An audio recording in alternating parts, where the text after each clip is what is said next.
बिहार विधानसभा में महिलाओं का चीरहरण हुआ है। जी हां, ये बयान आया है केंद्रीय मंत्री नित्यानंद राय का।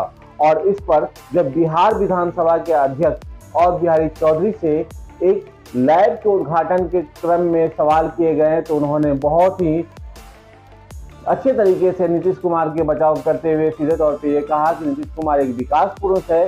उन्होंने जनसंख्या नियंत्रण को लेकर जो बातें कही हैं वो बातों की समझने की जरूरत है। उन्होंने कुछ ऐसी बयान नहीं दिए हैं जिसे गलत रूप में देखा जा सकता है। उन्होंने अपनी बातों को समझाने की कोशिश की है। तो क्या कुछ कहा नीतीश कुमार के पक्ष में बिहार विधानसभा के अध्यक्ष और बिहारी चौधरी ने।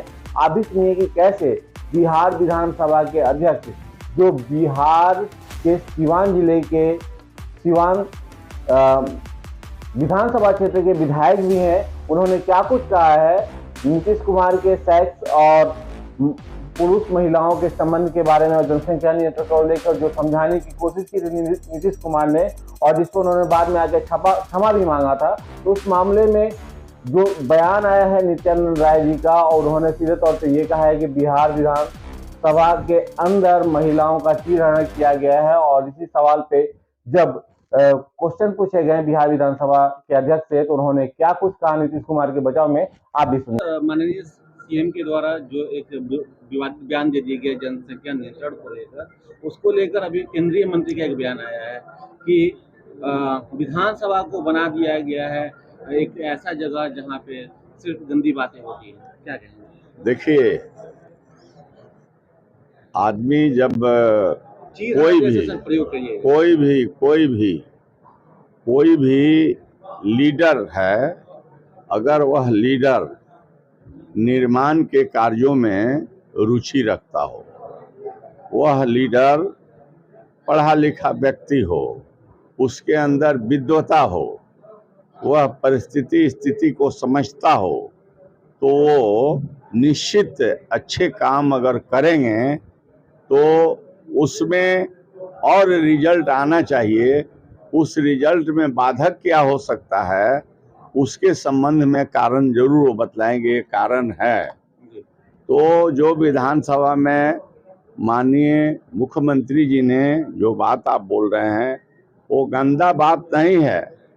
कहा जाता है कि उनके कहने का तात्पर्य क्या था, उसके अर्थ निकालने की जरूरत है।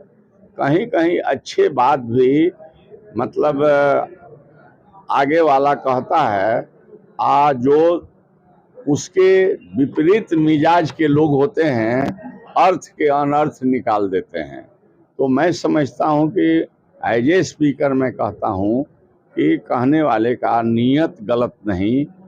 उसने जो जनसंख्या नियंत्रण से संबंधित बातें कही कि अगर एजुकेशन होंगे, शिक्षा होंगे, तो हम आप तमाम लोग हर चीज़ों में सतर्कता बरतेंगे और सतर्क रहेंगे तो हर काम सुचारू रूप से चलेंगे। तो उससे जो बातें जो है, उसके कहने का मतलब यह है कि अगर हम बच्चे बच्चियां, हम तमाम लोग पढ़े लिखे परिवार होंगे तो सही तरीके से समझेंगे, देश की आर्थिक व्यवस्था को समझेंगे, राज्य के भी आर्थिक व्यवस्था को समझेंगे, तो इससे जो है प्रजनन दर जो है कम होगा, तो स्टेट और देश तरक्की के तरफ जाएगा। हम और आप मतलब कष्ट में नहीं करेंगे। तो कहने का मतलब यही है, दूसरा कोई, उन्होंने बहुत अच्छा चीज उन्होंने कहा है,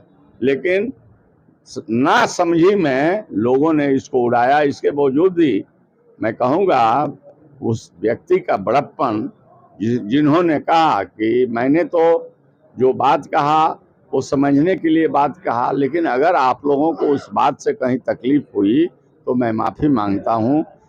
ऐसा मैंने देखा नहीं कि कोई इतने बड़े नेता जिसने इस राज्य को चमकाने का काम किया, विकसित करने का काम किया, बिजली देने का काम किया, पानी देने का काम किया, रोड देने का काम किया, सिर्फ दूसरे तरह से उसके माने मतलब लगाते हैं। तो सोचना समझना चाहिए कि जो आदमी कह रहा है वो कहने का उसका तो उन्होंने जो कहा बिल्कुल सही कहा, गलत नहीं कहा। सिवान के हसनपुरा में दीपावली के दिन